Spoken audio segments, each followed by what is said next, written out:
Bonjour et bienvenue sur Titre de séjour et droit, on vous explique. Avec 13 ans d'expérience et de formation dans l'accompagnement des personnes étrangères en France, je vous propose des explications simples sur les titres de séjour et leur renouvellement, les régularisations, les refus et les recours, les changements de titre de séjour, la naturalisation, mais aussi des explications sur l'ANEF, l'OFII, l'examen civique, le contrat d'intégration républicaine et les nouvelles lois. Mon objectif est de vous aider à comprendre vos droits. Les informations sont données à titre informatif et ne remplacent pas une consultation juridique personnalisée. L'examen civique. Dois-je passer l'examen civique et pour quelle carte de séjour? Les questions importantes. C'est quoi l'examen civique? Pourquoi dois-je le passer? Qui doit le passer? Et les infos. C'est quoi l'examen civique?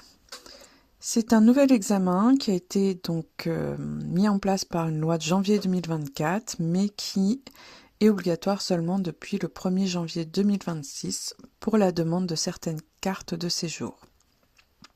C'est un examen qui comporte 40 questions à choix multiples.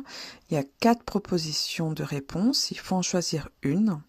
C'est des questions principalement d'histoire de la France, géographie, la culture et la citoyenneté, qu'on peut résumer en 5 thèmes: principes et valeurs de la République, système institutionnel et politique, droits et devoirs, histoire, géographie et culture, vivre dans la société française.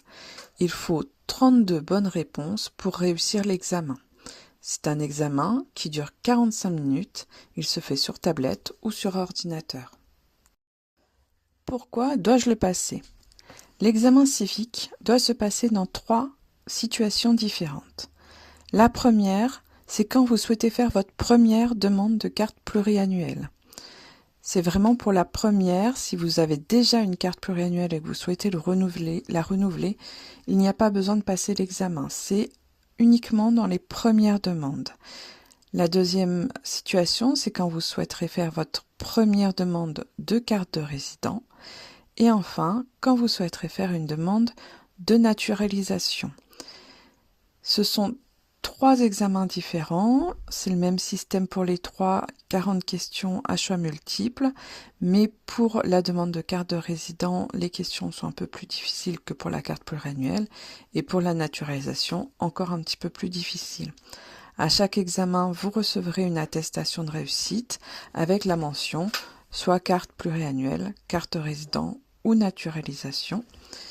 Vous n'avez pas besoin de passer évidemment les 3 en même temps, vous les faites à chaque fois que vous voulez faire une de ces demandes, quelques mois avant de déposer votre demande pour être sûr d'avoir l'attestation avant.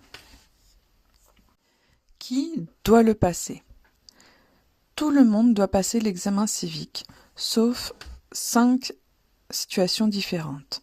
En premier, les bénéficiaires de la protection internationale, réfugiés et protection subsidiaire, ils n'ont pas besoin de le passer pour les cartes pluriannuelles et les cartes de résident. Par contre, ils doivent le passer pour la naturalisation. Ensuite, les Algériens n'ont pas à le passer pour le certificat de résidence de 10 ans. Ça n'existe pas pour le pluriannuel pour les Algériens, donc la question ne se pose pas. Par contre, ils doivent le passer pour la naturalisation. Les citoyens européens et les membres de leur famille n'ont pas non plus à passer l'examen civique pour la carte pluriannuelle et de résident, mais ils doivent le passer pour la naturalisation. Ensuite, les personnes âgées de plus de 65 ans n'ont pas besoin de passer les examens civiques, et les personnes dont leur handicap ne leur permet pas de passer les examens, ils doivent par contre évidemment le justifier par des documents médicaux qui prouvent qu'ils ne sont pas en capacité de le faire.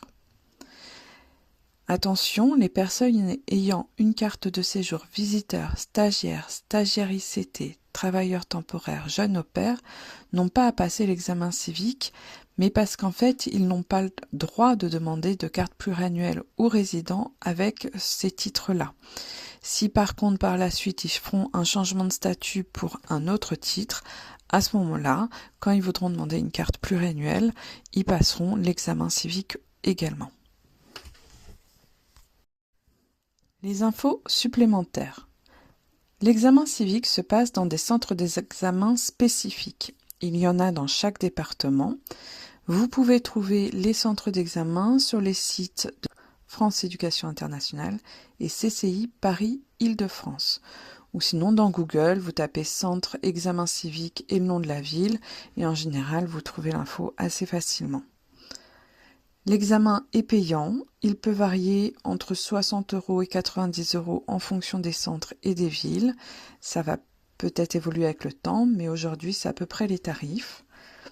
Vous pouvez passer l'examen plusieurs fois jusqu'à la réussite, mais il faut payer à chaque passage ce même montant. Donc je vous conseille de vous entraîner, il existe des sites et des applications gratuits. Il est important de s'entraîner car ce sont à peu près toujours les mêmes questions qui sont posées aux examens et donc ça vous permettra d'arriver plus sûr de vous le jour de l'examen. Et quand on est moins stressé, on gagne du temps et on réussit mieux. Voilà, nous avons fini la vidéo sur l'examen civique. J'espère que ça aura répondu à vos questions. Si vous en avez d'autres, n'hésitez pas à me mettre des commentaires. Pour plus de vidéos, abonnez-vous. Bonne journée!